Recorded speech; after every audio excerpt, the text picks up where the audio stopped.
Purnawirawan Doni Hermawan Taufanto MDS sebagai Gubernur Universitas Republik Indonesia.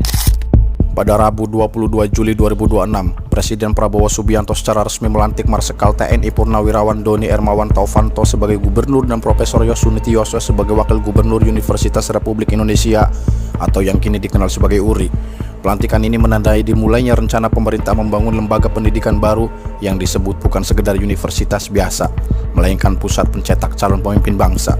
Pemerintah berencana membangun hingga 10 kampus URI di berbagai wilayah Indonesia dengan kampus utama di Cikasungka, Bogor Utara, memanfaatkan lahan bekas perkebunan sawit milik PT PN atau PT Perkebunan Nusantara yang sudah tidak produktif. Berbeda dengan perguruan tinggi umum yang membuka berbagai jurusan mulai dari kedokteran hingga teknik. URI dirancang sebagai lembaga pendidikan kepemimpinan nasional. Fokus utamanya menyiapkan SDM untuk jabatan strategis di pemerintahan, ASN, dan BUMN, sekaligus mengintegrasikan sistem pembinaan SDM yang sebelumnya terpisah-pisah, termasuk memperkuat peran lembaga administrasi negara atau LAN. Pemerintah mengadopsi model serupa Institut National du Service Public atau INSP, dulunya École Nationale de Administration atau ENA di Prancis, yang selama puluhan tahun menjadi wadah pencetak pejabat tinggi negara di sana. Namun, di balik ambisi besar ini muncul pertanyaan besar. Apakah URI benar-benar dibutuhkan atau justru akan menambah keruwetan dan beban anggaran negara? Mari kita coba analisis melalui pandangan para pakar, pengamat, dan ahli bersama saya Izhar dalam Jurnal Pagi ini.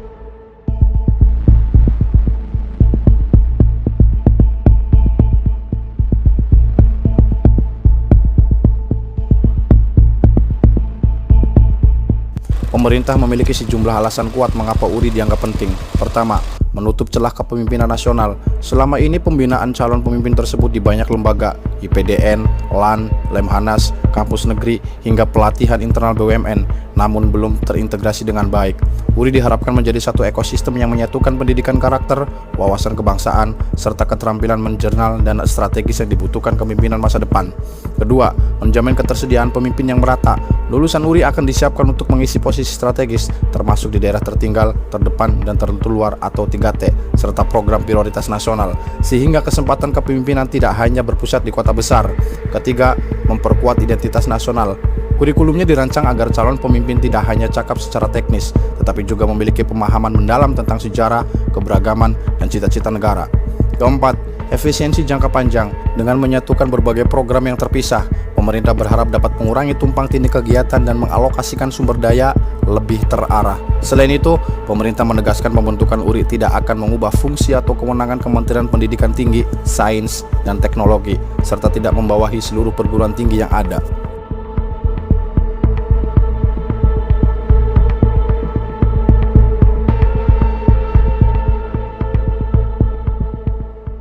Yang pertama adalah Badan Pengelola Sekolah Unggulan, yang kedua adalah Badan Pengelola Perguruan Tinggi, dan yang ketiga adalah Lembaga Administrasi Negara.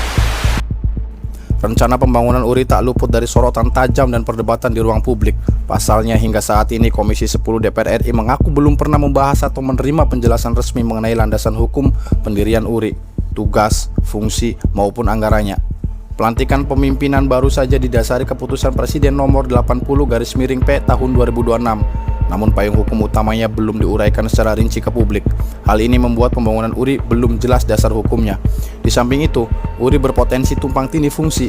Bayangkan, Indonesia sudah memiliki institusi pemerintah dalam negeri seperti PDN, Lembaga Administrasi Negara atau LAN, Lembaga Ketahanan Nasional atau Lemhanas, Universitas Pertahanan, serta berbagai perguruan tinggi kedinasan dan pelatihan BUMN. Kalangan akademisi dan anggota DPR mempertanyakan, apakah manfaat tambahan yang diberikan URI tidak bisa dijalankan melalui penguatan lembaga yang sudah ada? Tentu hal ini menimbulkan banyak pertanyaan mendasar. Belum lagi ketidakpastian anggaran. Menteri Keuangan hingga kini belum bisa menunjukkan sumber pendanaan pasti untuk pembangunan 10 kampus dan operasional jangka panjangnya. Padahal anggaran pendidikan APBN tahun 2026 sebesar 769,08 triliun sebagian besar sudah dialokasikan untuk program makan bergizi gratis atau MBG dan prioritas lainnya. Di tengah tekanan fiskal, muncul kekhawatiran URI akan membebani negara atau justru memangkas alokasi untuk pendidikan dasar dan menengah yang lebih mendesak. Secara pandangan awam, adanya URI akan menimbulkan risiko elitisme.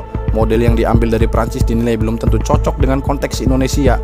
Ada kekhawatiran URI melahirkan sekelompok pemimpin yang terpisah dari masyarakat luas, bukan pemimpin yang tumbuh dari bawah.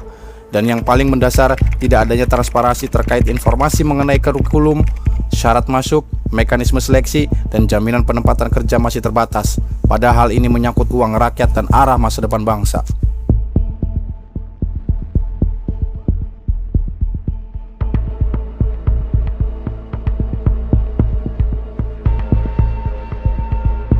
Kekhawatiran di atas bukan sekedar asumsi, melainkan sebuah pandangan dari para pakar, akademisi, dan pengamat yang sudah berpuluh-puluh tahun bergumul dalam bidang pendidikan. Mereka turut menyoroti rencana ini. Dalam pandangan mereka, setidaknya ada 4 masalah yang dapat teridentifikasi mengenai pendirian Universitas Republik Indonesia. Pertama, aspek hukum dan kelembagaan. Guru Besar Hukum Universitas Indonesia, Profesor Hikmahanto Juwana, menegaskan pendirian URI hingga saat ini belum memiliki landasan hukum yang memadai sesuai UU Nomor 12 Tahun 2012 tentang pendidikan tinggi. Hanya ada keputusan Presiden tentang pelantikan pimpinan, belum ada peraturan pemerintah atau peraturan Presiden yang secara resmi mendirikan lembaga ini. Ini tidak sesuai tata kelola perguruan tinggi yang berlaku. Sementara itu, pakar administrasi negara UI, Universitas Lina Miftahul Jannah menambahkan sebutan gubernur untuk pemimpin universitas pun menyimpang dari standar tata kelola akademik yang menggunakan istilah rektor, sehingga perlu kejelasan statusnya. Kedua, urgensi dan duplikasi fungsi.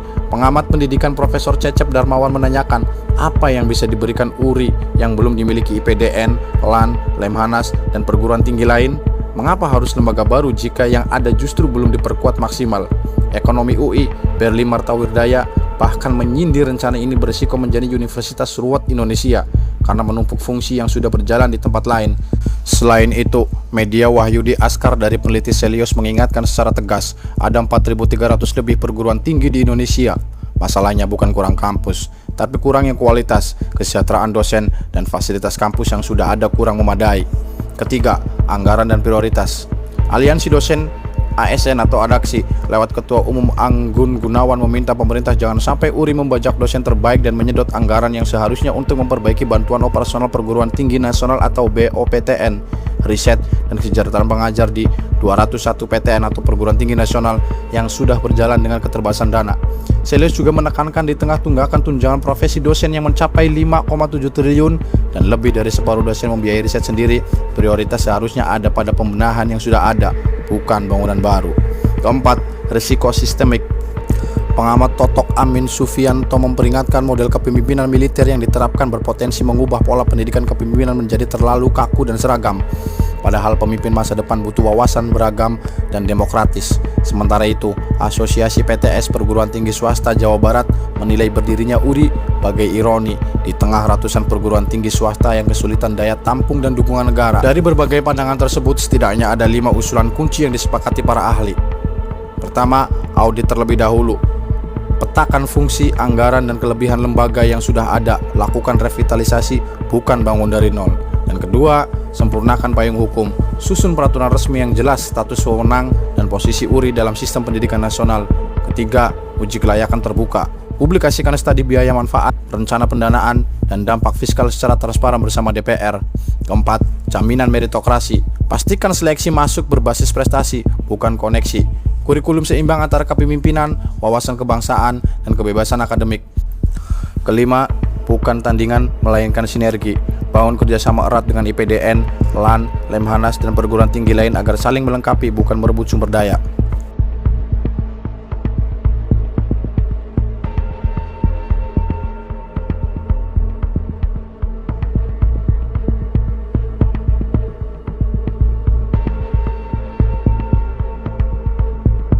Kita perlu jujur, kebutuhan akan pemimpin yang bersih, cakap, dan berwawasan luas adalah hal yang sangat mendesak. Namun, cara mencapainya harus diperiksa kembali.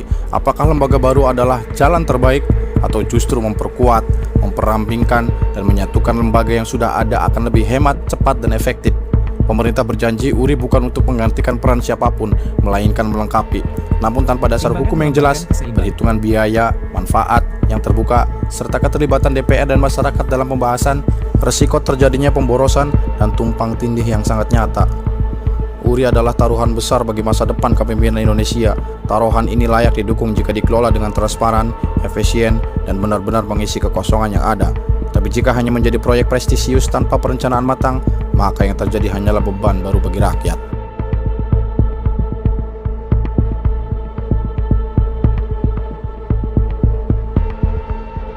Publik berhak tahu secara utuh berapa biayanya, dari mana dananya, apa jaminan keberhasilannya, serta bagaimana URI tidak mengulangi kesalahan lembaga serupa di masa lalu. Semua pertanyaan ini harus dijawab oleh pemerintah secara terbuka sebelum keputusan besar ini benar-benar dilaksanakan di tengah ikat pinggang yang semakin kencang.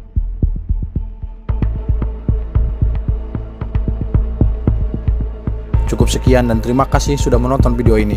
Sampai jumpa kembali di episode berikutnya bersama saya Zar di Jurnal Pagi ini.